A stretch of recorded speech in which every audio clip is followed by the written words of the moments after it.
gracious Heavenly Father, we thank you for this day and your blessings. Father, there are so many.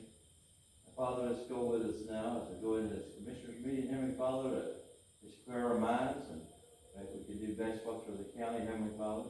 And let's go with us now, lead us, guide us, and direct us. In Jesus' name, amen.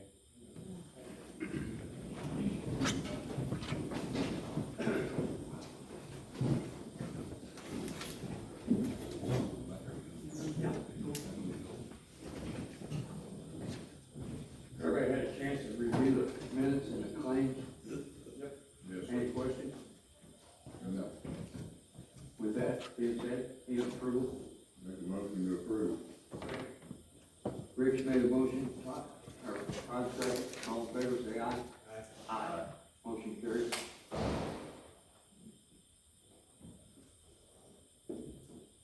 I've got the mayor coming in here in just a minute. And in the meantime, Chelsea, you had some questions. Would you come forward, please?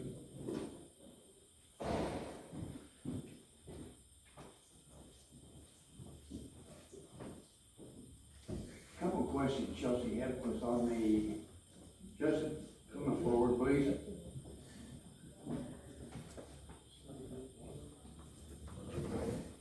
Don't have no gutters out there, Justin? That'll do me good. Chelsea had a couple of questions she asked me, and would you go ahead and present them to us and him also? The Jacobs had stopped by the station and asked about, putting the baby box at our station, which I'm 100% agree with, I support. They were talking kind of about how donations would look like, where we would accept donations, so I'll let you go with that. Take my breath, you know. Being in shape is something that I've let go, so running over here kicked my butt. Yeah, donation would be separate outside of this. This committee, if you will, will most likely set up a fund, either be through one of the local banks or a community foundation. That wouldn't have to come through your bill. And I don't mind like us participating and trying to be informative about what the box would, you know, what the purpose of the box is, and work with you on that, and I think we can do that. Yeah, I mean, as far as its actual functionality, you know, once we go through all the hoops and get it secured, they come and do all the installation, they do all the training, so your staff will know exactly how and when and the procedures that they post and how you follow that, getting the babies in secured to the hospital or neighboring hospitals, depending on the Mr. Mayor, you said that this is funded by a grant or a donation or some sort. Right, myself representing that committee, we're not here asking you to fund any of it. There'll be separate fundraising, there'll be separate, opportunities for those money to come in. The community foundation most likely will, grant us some dollars. Where I'm going with this, you know, after, I'm sure it has to have an inspection every yearly or. There is some maintenance, yes. So will that be taken care of through donations? Right. Yeah, continuous, strength, yeah. When I talked to Sherry, she said that part of it, they were gonna see, I think for 4 or 5 years, that would be included in the initial, yeah, would be that they would raise the money for the initial, like, 4 to 5 years, and then, you know, I think then doing fundraising to just maintain the box, I do think it does have to have a yearly inspection, so. Yeah.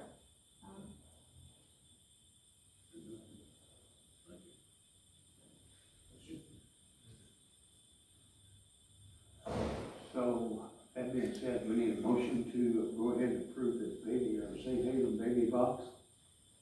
So moved. Todd's made a motion. Second. Rick second, all in favor, say aye. Aye. Aye. Thank you. Well, thank you, Commissioners, and I appreciate it, committee appreciates it, the community appreciates it. We'll give you updates as far as ordering and progress and Appreciate it, thank you. Thank you, Mayor.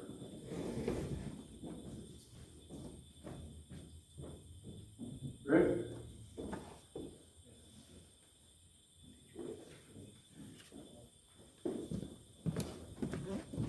Got a couple things for you. They can be good or they can be bad. Oh, it's never good. What's afraid of? I deal in complaints only.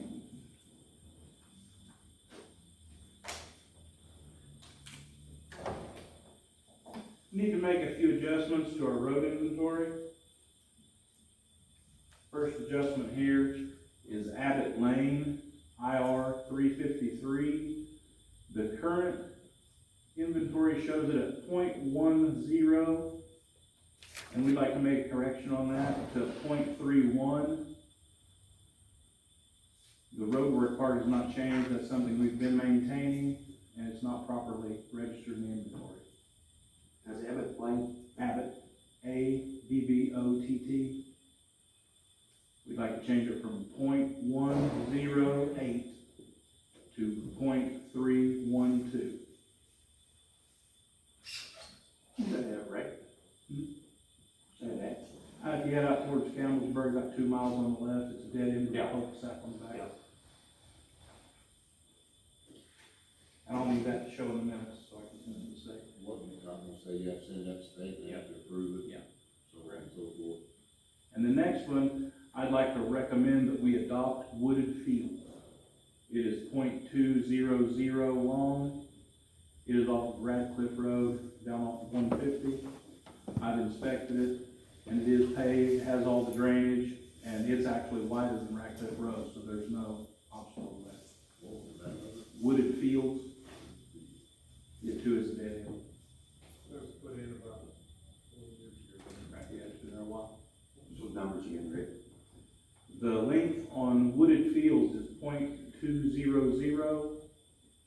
On Abbott Lane, the old distance was .108, and the new corrected distance is .312.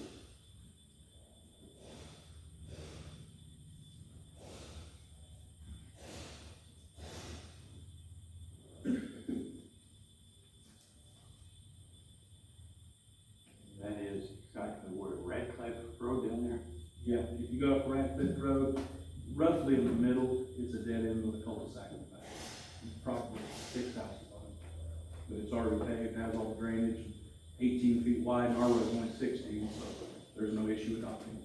So they go back to the corner. Yeah, you go make a hard turn, then go straight a little ways, and it's to your right.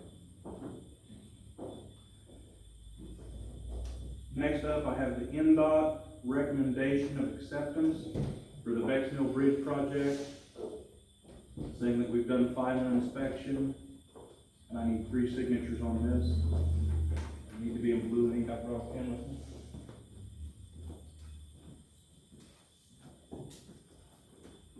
You're thinking, live down there now. Close that.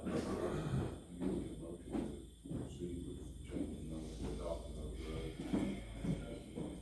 Yeah, that motion. The motion to adopt.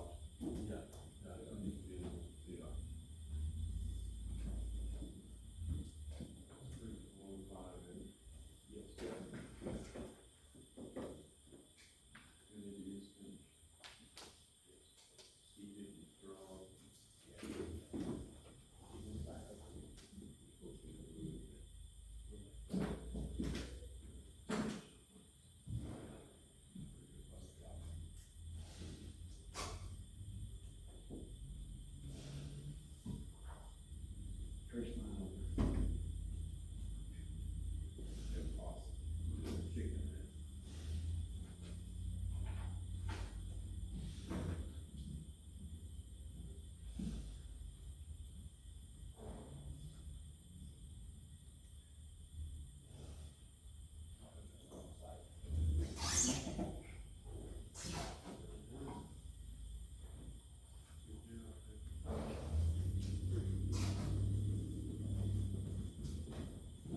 I'll make a motion to proceed with the adoption of the road as presented. Second. Chris made a motion, Todd second, all in favor, say aye. Aye. Motion carried. Also, we're currently switching our trucks over for summer use, putting the plates in. We think the snow's pretty well over, confident in that. Putting the spray tanks in the crew cabs, getting everything ready for summer operations. Other than that, everything's going fairly smoothly. Drove, Taylor Lane the other day. That's a nice road. Yeah, it turned out pretty well. You still got some, so are they gonna side skirt that where the drop offs are? We've got a little bit, we're letting the asphalt cure a little bit, we've got a little work to do on the shoulders, a little rip wrap work. So is that our responsibility, is that state or? Temple will take care of that. Okay. We're just letting it toughen up a little bit so we don't scar enough work on It's a nice road. it. Yeah, it turned out good. And that's all I've got. Thank you, Rick.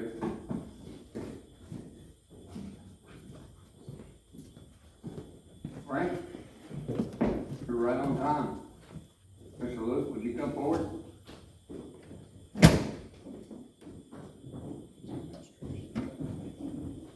I'd ask Frank to come up. We have a joint gathering meeting with commissioners of other counties surrounding us. Frank, and I forgot your name. Kyle Lanu. Did? You're with Prosser? Yes, sir. And Frank, I want you to go ahead and give us the same presentation you gave the other day or something similar. Explain. It's something I think is interesting to other counties. I think we've got a joint meeting again this Thursday at Prosser. Yeah, Thursday. I'm gonna turn the floor over to you. Good morning. My name's Frank Luke. I'm the sheriff of Floyd County. I'm in my 40th year in law enforcement, and prior to that, when I was 18, I started on an ambulance. So my entire adult life, I've been in emergency services.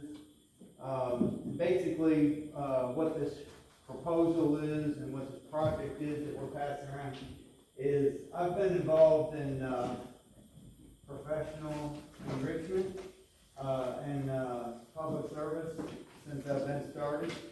And I realized that if you want to be successful in public service, that there's two things that you have to have. And that is, number one, integrity in hiring. You need to hire the very best people that you can and pay them a livable wage. And then number two, if you want to reduce your liabilities, that you should train the very best. And we know that currently across this country, people want to revamp training of law enforcement, and then of course, training the very best for fire and EMS is also very important. So, I guess it was probably earlier this year, I wanted to purchase a driving simulator, and I was looking for some place to put it where all of law enforcement, EMS, and fire in southern Indiana could use it. And it only made sense to me since Prosser was at a great location. They serve how many schools? 6 counties, 26 schools. 26 schools. I thought, hey, I'm gonna do it there. Unfortunately, the more I started looking into driving simulators, the more my IT guy said, the technology's not there, I wouldn't waste your money. So we kind of scrapped that, but during those conversations, I was super impressed with their facilities, and so we came up with a discussion of building a public safety training facility at Prosser. And that public safety training facility would serve all of southern Indiana. So fire, police, EMS, and most importantly, your biggest liability for a county is your correction. We started looking at it. They have green space available that they said, hey, we'll give you this space, and if you can raise the funds, we'll supervise the building of this facility. And then the biggest thing to me was that they said that they would maintain it, and they would operate it.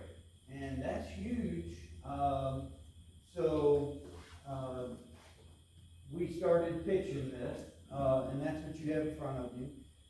There would be about a 15,000 square foot building to serve fire. On one corner, it would have a 4-story fire tower. It would have 2 jail cells in it. It would have movable walls. We have a private corporation out of Jeffersonville that we train with daily, called Norse Tactical, and that is, former SEAL teams that have retired to this area, and they train law enforcement throughout this country. And so there's hundreds of law enforcement coming into Jeffersonville, into Floyd County on a regular basis.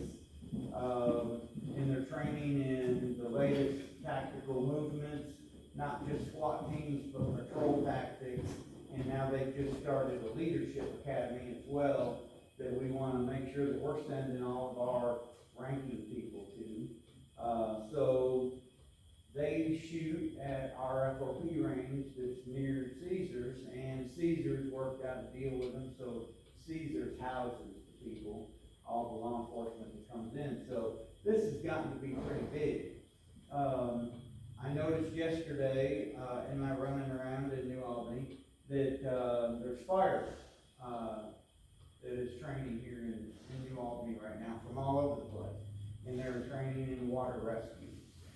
So the hotels there in New Albany were full of fire apparatus from around. And I thought, man, it sure would have been nice if they were all over at Prosser, so that we can expose the kids that are at Prosser to the professionals and to the equipment and the latest things, because they have a fire science, they have a law enforcement criminal justice program, and so if you're not familiar with Prosser, I'm going to let him speak about it because he does a much better job. But the whole nexus was to create a facility that all law enforcement, fire, EMS in this area could train, and it would be less than an hour to get there. So if your fire department from your county needed to get down there and train, and they needed to still respond, they could be in a timely manner to get back. It wouldn't be a big deal to send somebody to Prosser to train your medics, and they would get exposed to the very best training. And we know that that's what we really want. We want our people to be exposed to the very best training. So, yesterday, I know that, you probably saw it on the news, but I had an officer involved in a shooting yesterday. And I do not worry about it at all, because that officer did exactly what we trained that officer to do. Exactly. All my officers did exactly what we trained them to do, how we trained them to do it, and I don't worry about anything except for their mental well-being after today. I don't worry about it. I don't worry about any lawyers or any news media. I don't worry about any of it because we train well. And, in my corrections, you have a jail, you're county commissioner, you're responsible for that jail, and you're responsible for the building, and that's your biggest liability. The last lawsuit that Floyd County, I settled, it was from the previous administration, was $1.2 million. So if you look at $1.2 million, what could I have done with that? And that's my attitude. So I said, okay, Judge, I need you to order Floyd County to have a training officer. I need you to order Floyd County to have a classification officer, so we don't ever have this problem again. And we've not had any of those problems since I've been sheriff, because I instituted a training academy, but it cost me about $7,000 per employee to train just to be a correction officer. Now, Harrison County's caught on to that, and they're hiring as many of my people as they can. But I'm okay with that. I'm okay with that because they're hiring my correction officers to be police officers, and they're gonna get great police officers out of it.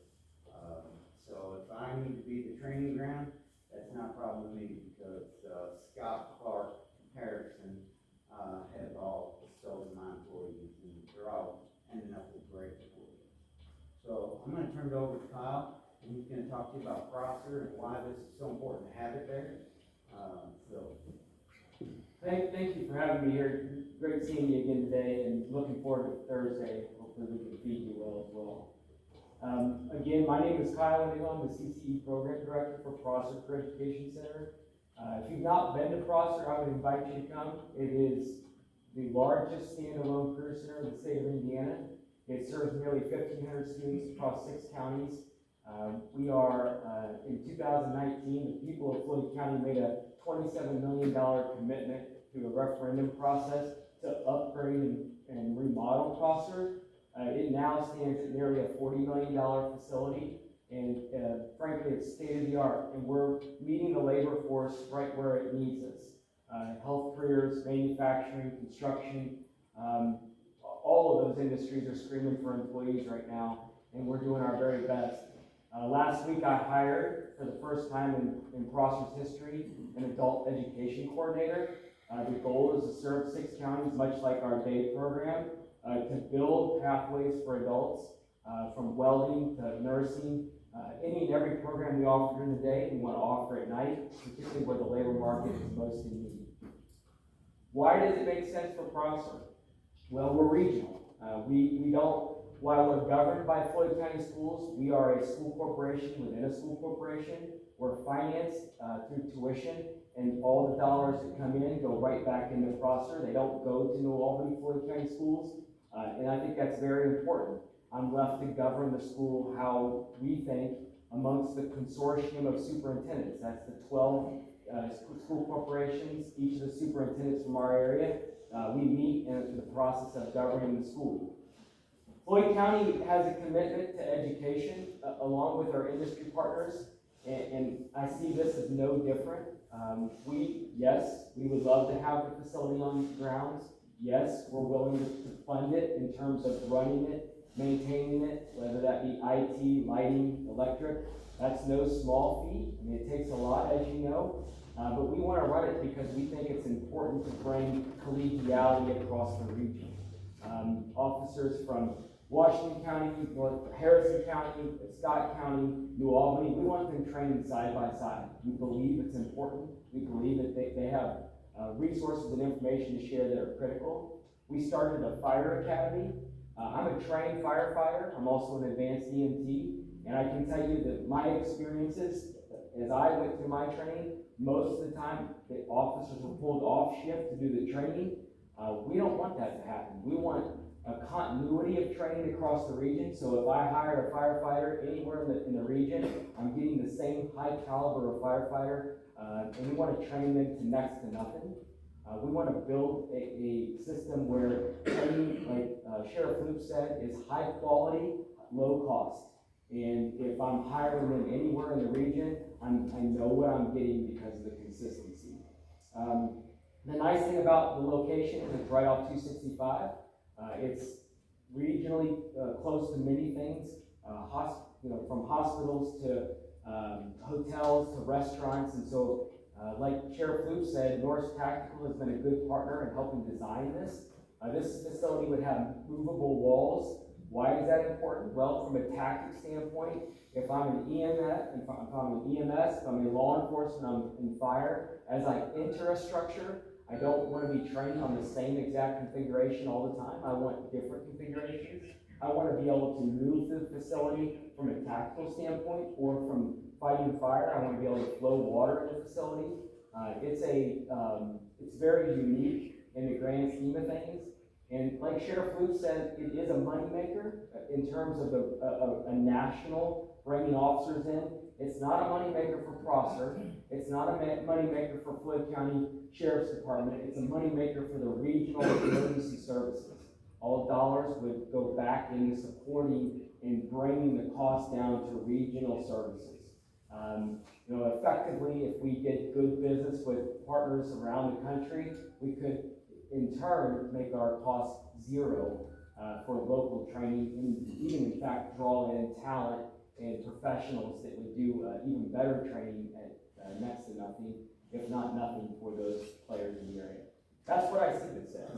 I don't see this as a money grab. I see this as a perfect opportunity to make our region have the best emergency services, frankly, and certainly in the state and even in the country. Norris Tactical, like Sheriff Luke said, are retired Delta Force operators, Navy SEALs. These are people that are not just training the tactical side, the SWAT, they're also training patrol officers. And I feel with a brother that's a law enforcement officer, I want them to have the very best training they can get to come, when they come into contact with the kind of events we had yesterday, they know what to do.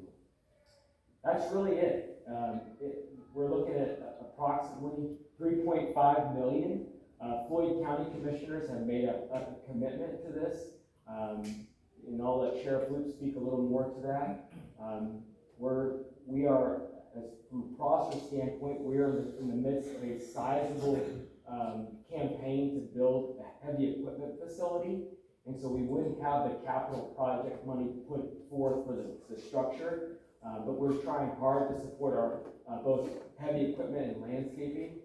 If you ask any land or heavy equipment operator in the area, they'll tell you finding good operators are very difficult. And so from a labor market standpoint, we're working very hard to meet that. And so we wouldn't have the capital funds to build the building. We're looking for a wide angle lens on where we could find the funds to build the building. Once the building's in place, we would maintain and operate the building along with a consortium of emergency personnel, meaning someone from the counties, each of the counties, much like we do our day-to-day, to help run it, manage it, ensure the dollars are flowing exactly where they need to go. Any questions? The document you have in front of you real quick, the picture here is the site location. It butts up against 265. It's on the back of Prosser. The nice thing about that is it sits outside of the two current criminal justice and fire rescue program classrooms. The bay for our fire rescue is essentially right across the parking lot from that. So, for example, our engine, our pumper, we could pull out of the bay and be right in front of this public service training center. It would also, you'll see in the blueprint, we have 2 classrooms outlined in there. Well, technically, we have 3 classrooms in the building, so that would bring 5 available classrooms. Oh, one thing I did fail to mention that I think is important, Prosser serves 1,500 high school students across the region until 2 p.m. every day. We also have 2 weeks at spring break, 2 weeks at fall break, the entire summer where these facilities are open. And so from 2 to theoretically even 8, 9, 10 o'clock at night, the facility would also be available. So interestingly enough, on some occasions, we would want training to happen during the day so our students could be immersed in there. There are certainly some things we would not want to train our young people on, but there are some that we would want them to have direct contact with officers. I'll tell you a quick story that I think is so critical. The SWAT team, the regional SWAT team, recently did a raid on a house in Prosser's general area. They showed up to the school to do their briefing before that. They left the radio behind, and so the students at Prosser were able to participate live traffic of the event. They returned back to Prosser after the action to do a debriefing, and they included our students in that. That's the kind of regional collaboration I'm talking about. It's also a kind of exposure to our students. Raising the next generation of public service officers is so critical, and it starts with actions like that. The other one is a blueprint, and then it kind of shows you a site plan there. We have engaged an architect. BPS Architect is the one that did the $27 million renovation on Prosser. I will tell you this is going to need some modifications. There is a forensic lab that was included in this. We don't know if we'll move forward with that lab or not as it is. However, that lab from a cyber security standpoint would serve the Southern Indiana as well if we did decide to move forward on it. The cost could potentially come down. Of course, construction is a challenge as we speak right now.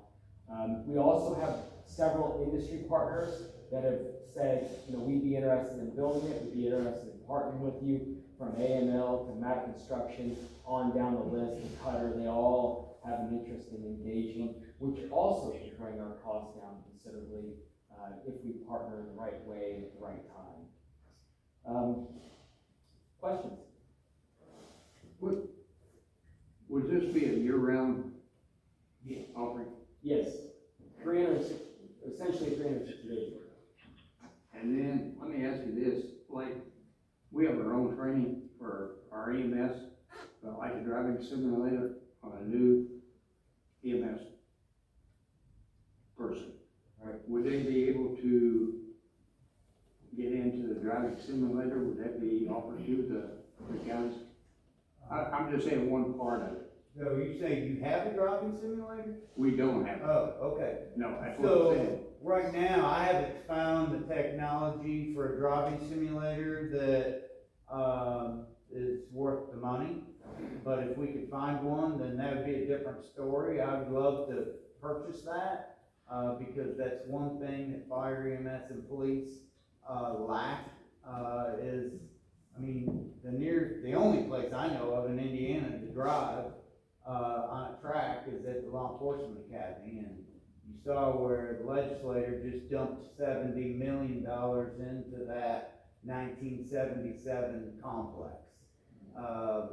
So the problem with that is it's in Plainfield, and every time you wanna send somebody up there, you gotta sign up and pay a fee and all that. The next two training places that are worth anything in Indiana is Atterbury, has training facility, but there's a cost and there's a wait list for that, and Muscatatuck has state-of-the-art, technology, but there's also a wait and a cost to that. The regional SWAT team does train there, when they can get in.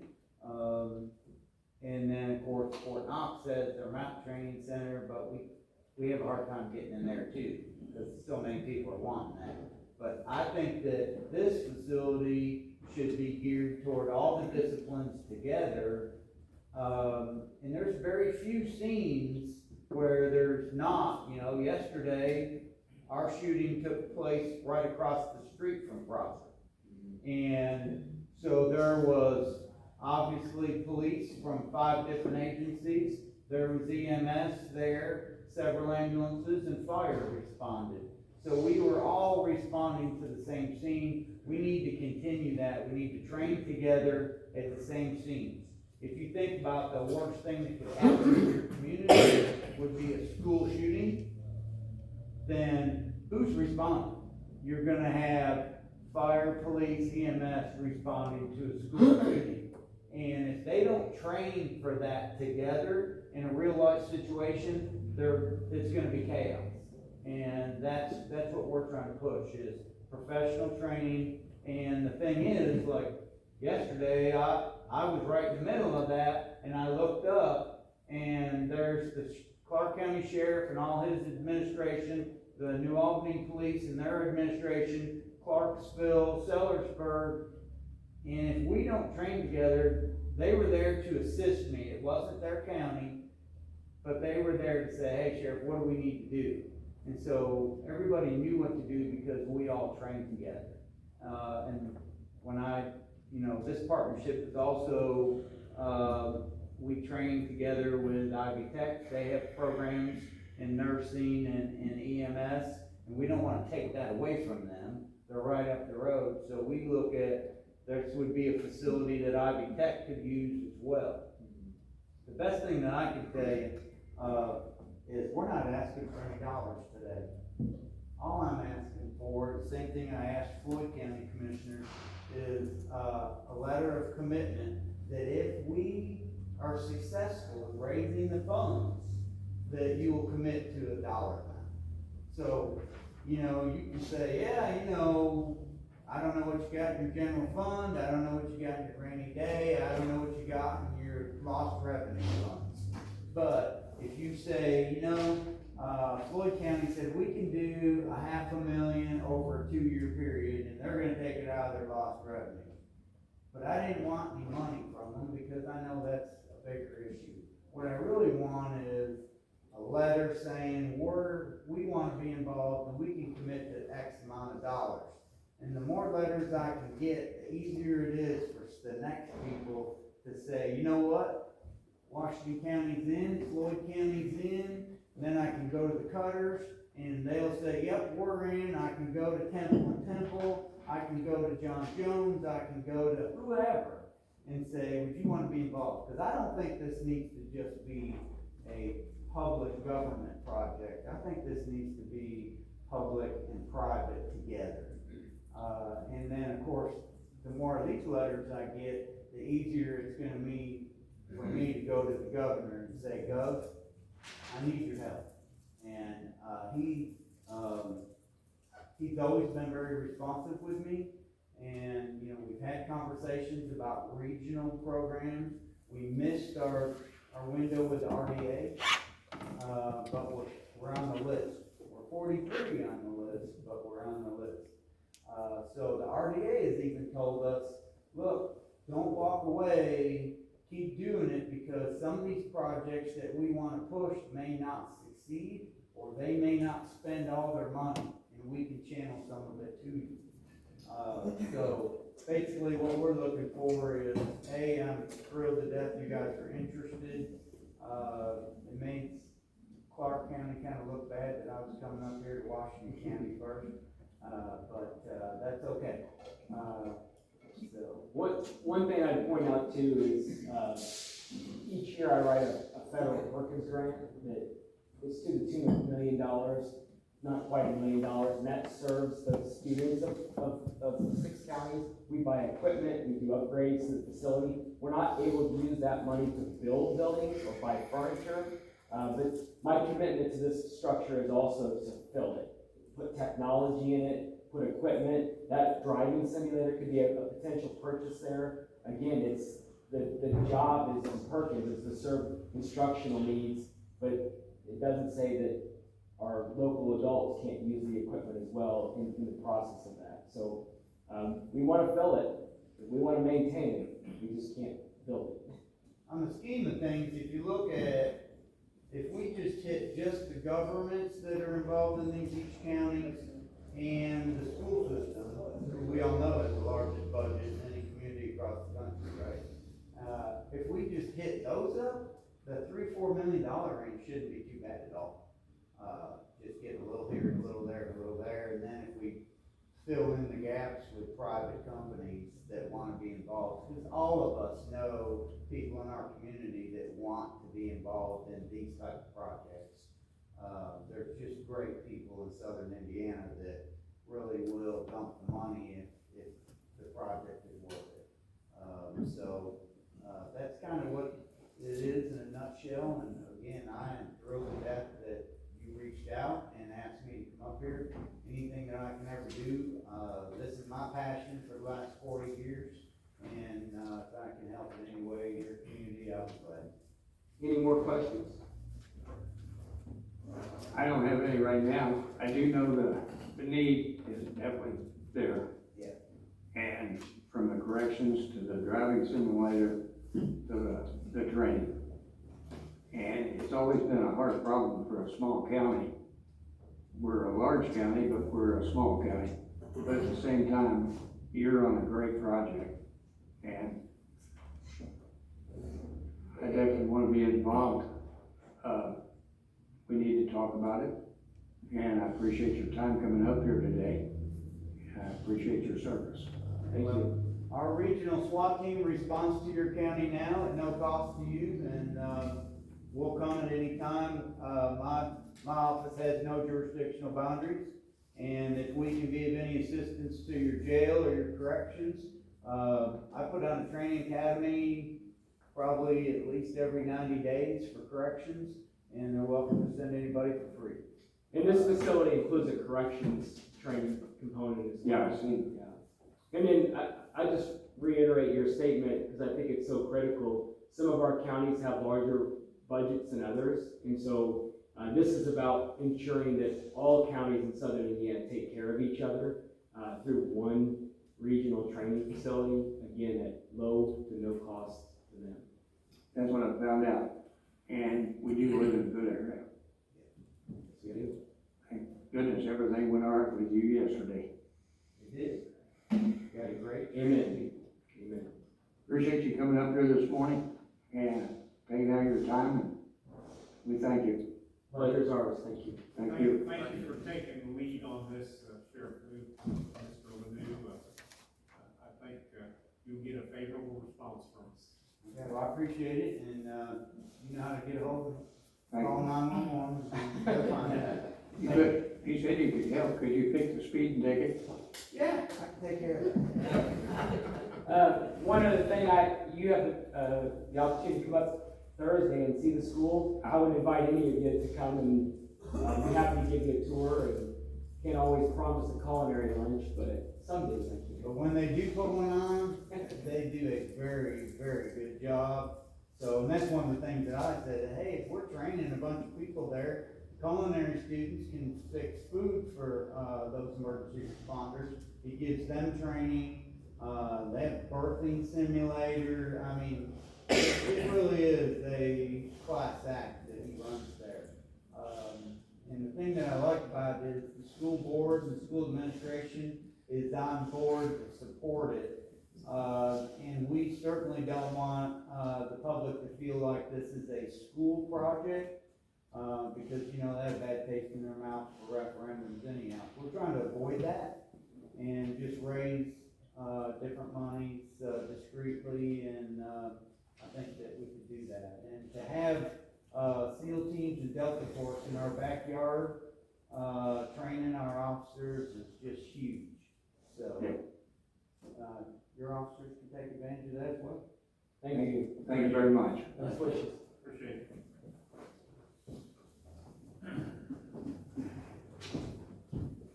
That was nice. Be done for you.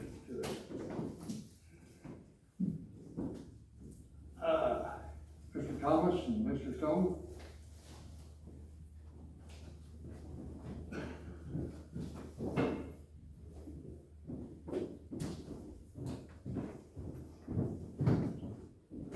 How are you this morning? How are you doing? Good morning.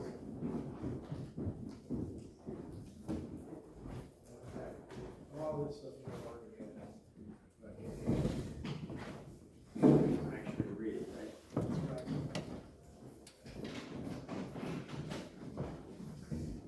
I guess Mr. Stone and Mr. Thomas come in and, I think best, I just turn the floor over to you and let you make your talk here. I'm Jake Stone, town manager in Pekin. This is Jeff Thomas, he's our marshal. So, guys, I'm just gonna read this. Jeff Thomas and I are here on behalf of the town of Pekin to see if there's any interest in an interlocal agreement between the town and the county commissioners to do residential building inspection and permitting for construction within the town limits of the town of Pekin. Currently, we have no building inspection or permitting for residential construction in Pekin. Over the past several years, there has been a lot of discussion about the need for some type of inspection and permitting that has always subsided due to a severe lack of funding. We do not have the finances, and it just isn't feasible to establish another position for what we believe will be at most 5 to 6 residential projects a year. The Department of Homeland Security was recently in town inspecting some commercial projects and recommended that we enter into an interlocal agreement with a larger agency that already has an established building department. According to them, it is very common and it is how most small towns approach it. After extensive research, we were able to verify that several towns and even some cities do have an agreement with their county. We feel this is the most sensible solution for many different reasons. Hopefully, this could establish some uniformity across the county, not just for Pekin, but for towns like Cartonsburg, Campbellsburg, Little York, South Hill, and Winona. We propose this agreement in hopes of protecting the future of our town and ensuring the safety of our residents. We can no longer table this discussion. The time to act is now, and we will implement something going forward, but an agreement with the county is our first option. Enclosed in the packet, you will find examples of various agreements between towns and cities and the counties they reside in. Also included is a draft of the proposed agreement, which can be revisited at the end of the term or terminated at any time by either party. Like I said, there's several examples. So, I apologize, I'm battling allergies. That's okay. That's Southern Indiana. Mm-hmm.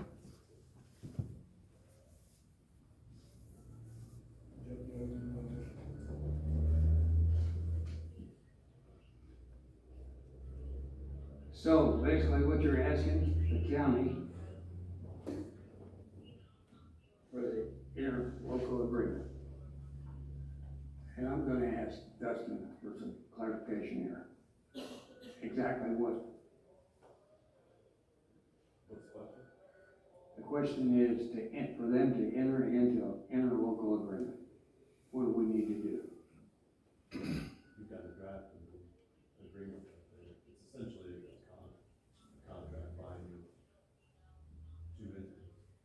And I represent both entities, by the way, and I will not give any advice to either of them. Got a question. Yeah. No, I just want, is there any reason that you couldn't do this? Yeah, we don't have the staff, so we don't have anybody trained, we don't have a process, we don't have any forms. It's, if this doesn't work out, that's our next step, but we're hoping this was for us to go down this road. So you could be trained, right? Yeah, I'm just asking. yeah, somebody could be, I'm not saying I could be, but somebody could be.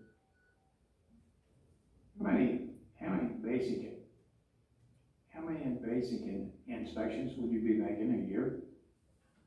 By our count, at most 5 or 6. We have 2 or 3 new homes a year, and then maybe a pole barn, garage, remodel.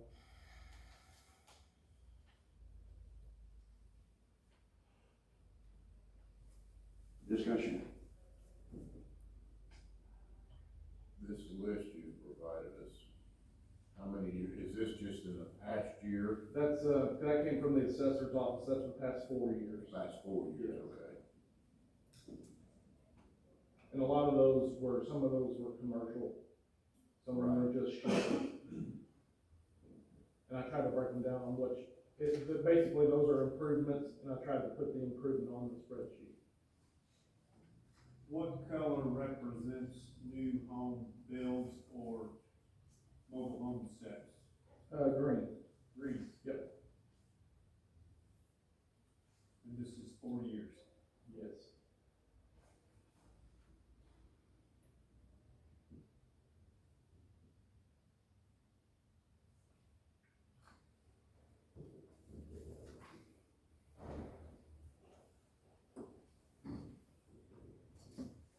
To be very frank with you, when Phil first mentioned this, I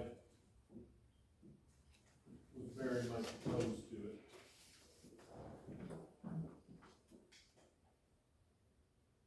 But I tend to jump to conclusions sometimes. I educated myself a little bit, and I went down to the assessor's office, and we helped get this together, because I wanted to know how many new home mobile home sets, and how much work would be involved. And of course, I came down, and you asked me down to come and talk to you guys, and I thought, well, I'd be a fool if I didn't listen. There's no sense me being so hard-headed about this. And there is a situations that have really come up over the past several years. This didn't happen overnight with many things in our county, and we struggle with the same things. The main thing is illegal structures, and since I've been involved in county government, I've been trying to work with our building commissioner and learn more about it, because honestly, I get tired of driving down our beautiful countryside out in the rural areas and seeing these places that shouldn't even be there. Some of them are just eyesores. So I understand what you're going through. We have a great need in our county for more help. And the way I see it, this could be an opportunity for us to justify, and I don't like expanding government, but the truth of the matter is our current building commissioner is simply overwhelmed. He is also the floodplain manager. There's been numerous changes at the state level, which has increased his workload, and this is all about change. There was probably a time no one would ever consider this, but times change, things change, and I think if we don't at least give this some consideration, then we're gonna be missing out on a lot. Now, to me, the determining factor in all of this is one thing, and that is us finding the right employee to hire to help you with this, and also help ourselves. And Travis and I had a couple conversations recently about hiring someone, and I don't have to tell anybody in this room what the workforce situation is. It's sad at best. So what I'm saying is this may never happen because we may never find that person. But I think it's worth talking about, and obviously we're not gonna make a decision today on forming an interlocal agreement because we simply don't have the manpower. But I think we can certainly talk about it and make a decision when the time comes. Yeah, that's all we ask. We need help. You know, there's a need for it. We're not comfortable doing it on our own, so this was our first step. And I understand it's not something that's gonna happen tomorrow, so just a discussion, that's all I ask. Well, I commend you for coming forward with a problem. And we all know we've got it, and we all wanna clean it up.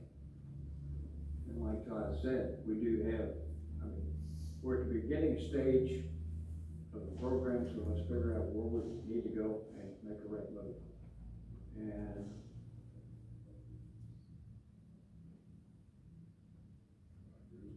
Rick, I agree with both of them, something needs to be done. But, you know, Travis is overloaded right now, and sure, it comes down to another employee. And This one is gonna take. there's a flip side of this. Travis is extremely busy. If we find that perfect person, what do you think the chances are that that person is going to be able to just step right in and know everything? And, you know, there's a learning curve. Travis is gonna have to train him.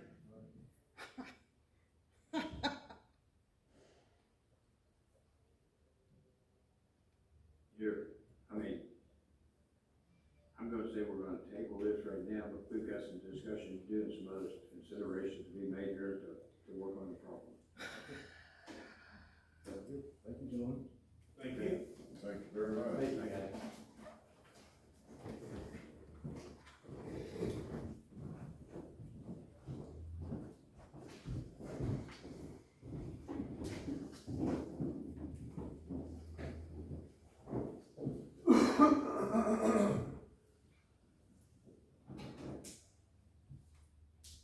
Well, if you're an adoption of reestablishment, through bridge fund, Yes, I have the ordinance adopting.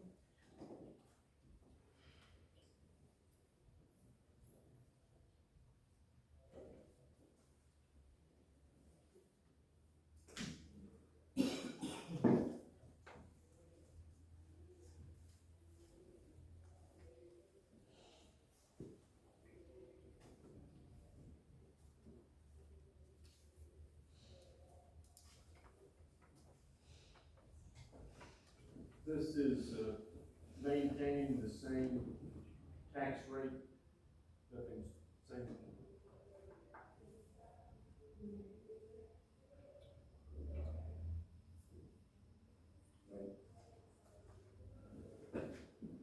It was just like a 10 for. Yeah, it's just like the fee cut from reestablishing.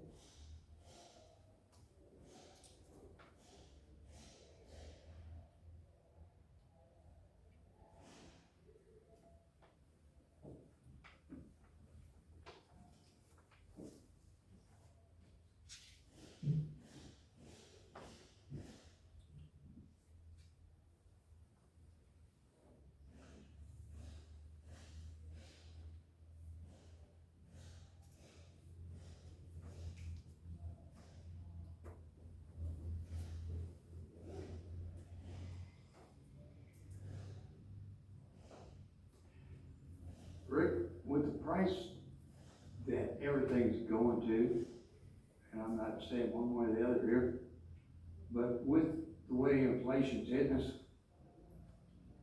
what's gonna happen here at this rate? With the paving, or what are we talking about? The bridge fund? Oh, the bridge fund? I mean, it won't affect us short term. I mean, in the next couple of years it will.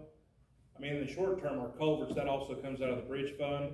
That's taken a pretty hard hit because all the steel prices doubled. So, I mean, as far as the small structures and culverts, it's gonna affect us short term. Now, in the next year or two, it will really affect us. Like a $300,000 bridge will probably be $450. But we only do, one or so of those a year. But I mean, there's no doubt it will definitely have an impact. Well, like sewers and all that, Yeah, that's all doubled. do we not know anybody that sells sewer? Well, none of them treats us right.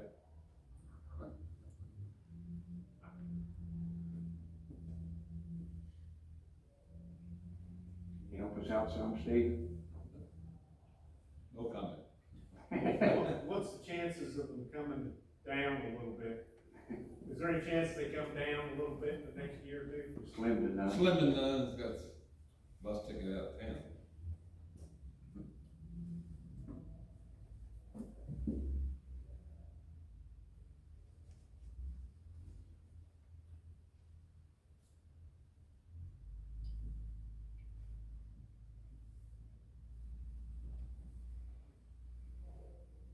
I'll make a motion to adopt, reestablishing the. You gotta have the public hearing first. Oh. Say again. You need to That's- open that's this for public hearing first. Comments?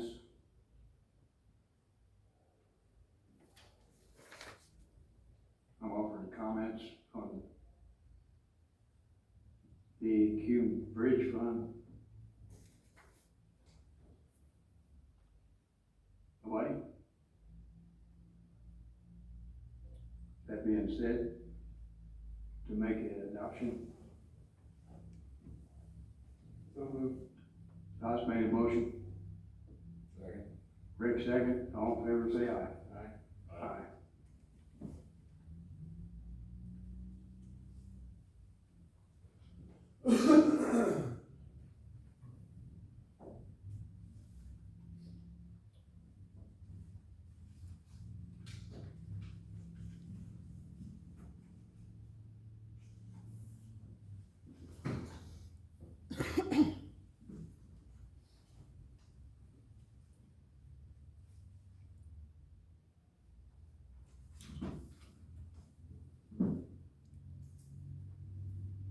Make me a copy of that. Oh, you don't have to do it now.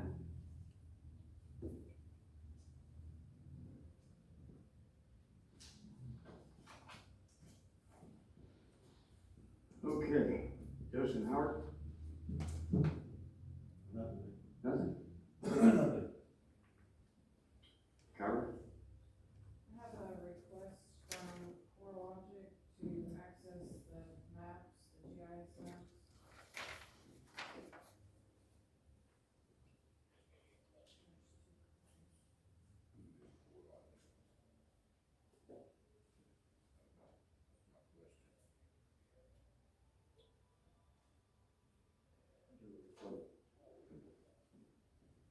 Who's that?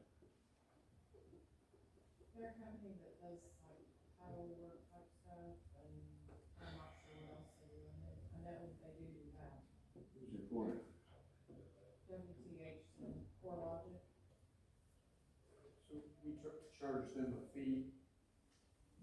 $75 a day. Oh, okay. Did we not have a contract with them? Or is this just a renewal or? It's probably a renewal. I think it is. Yeah, we do. Yeah. I'll make a motion to renew their contract. I'll second. I've made a motion, Rick second, all in favor say aye. Aye. Aye, motion carried.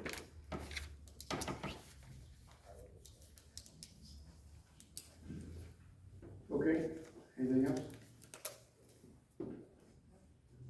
Todd? One quick thing, the next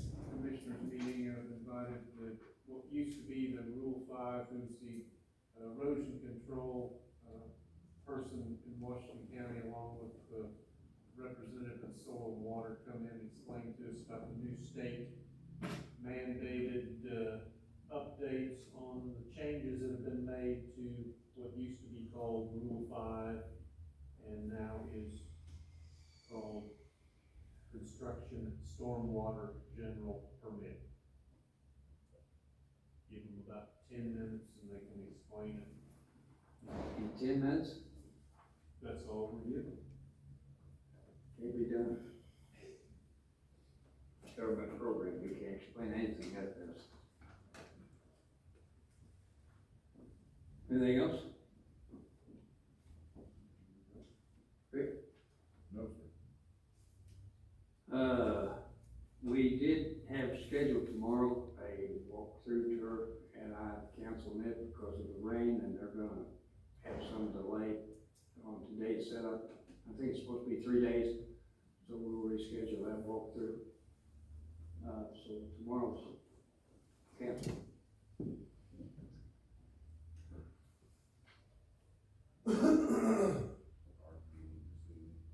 Art meeting this evening.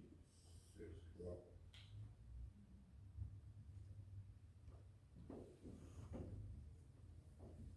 Do you wanna make a motion? We already did that. Huh? Yeah. Okay. Okay. That being said, Brenda Green. Thank you.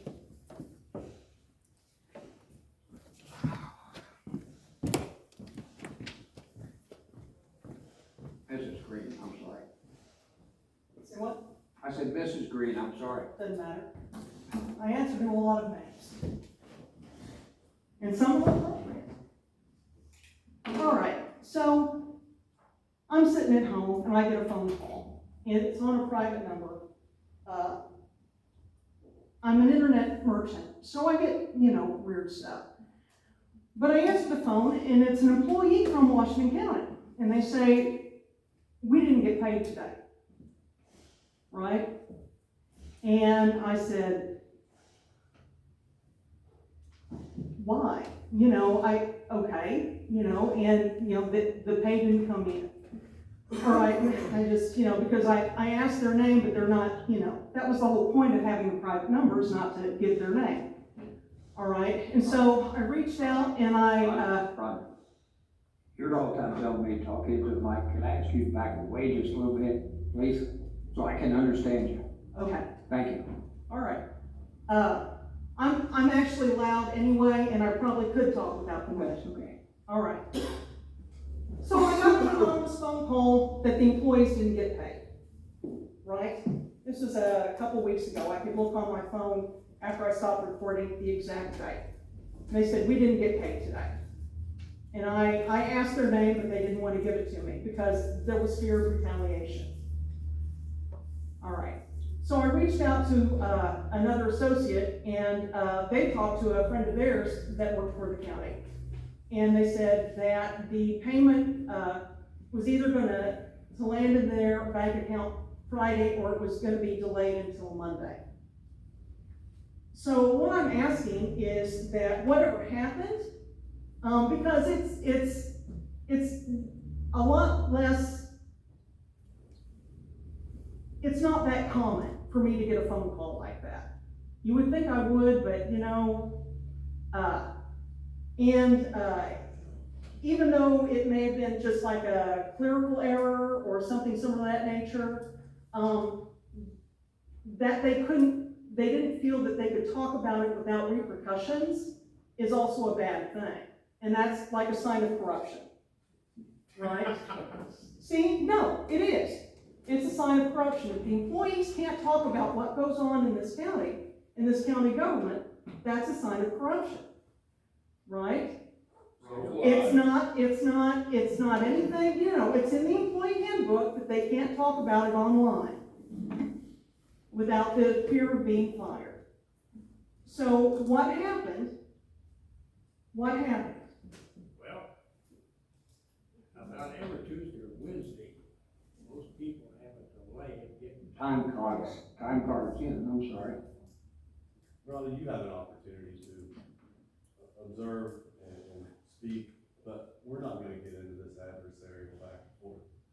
That's not permitted, and you know that, under the open door law, but, you know, I would encourage those people to consult an attorney. If they think they have a claim against Washington County, they can pursue it. And I'll tell you what happened. Somebody made a clerical error, and that's it. So Okay. That's the end of the discussion.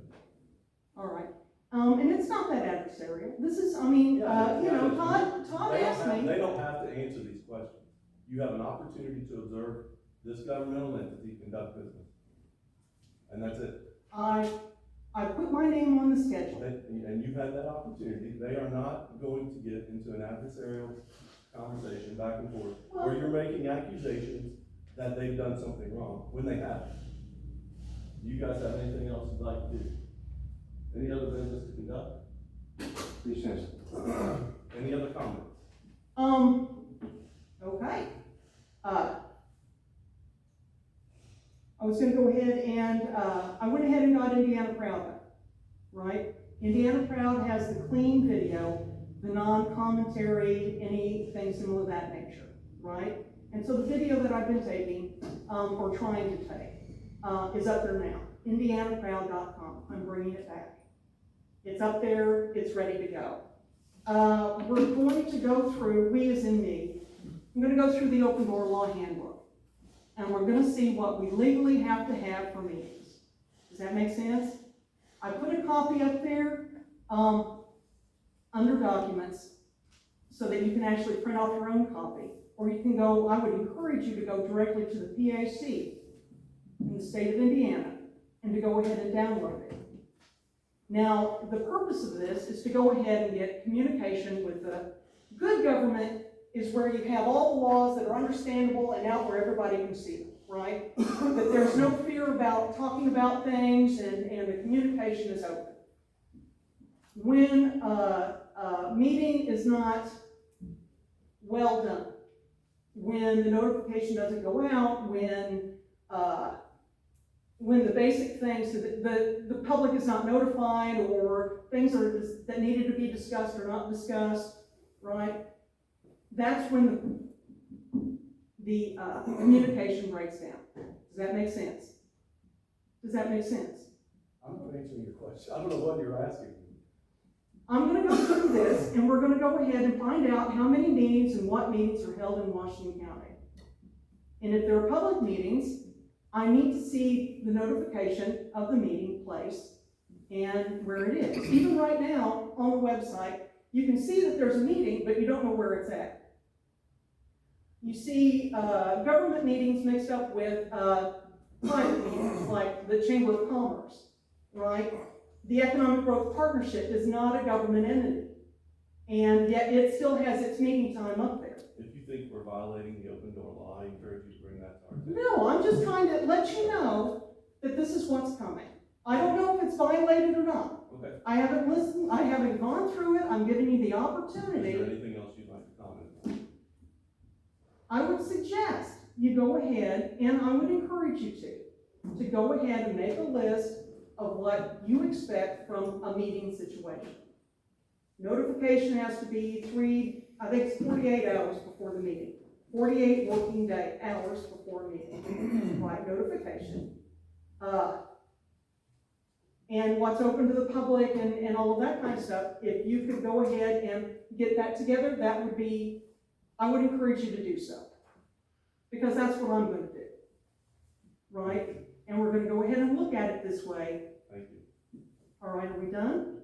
Do you have anything else to comment on? I mean, I have a lot of other things to comment on, but I think I'll go ahead and just leave it up for my other website. I'll make a motion to adjourn. You guys want to recess? Recess, okay. Make a motion to recess. Until this evening. Are you having another meeting?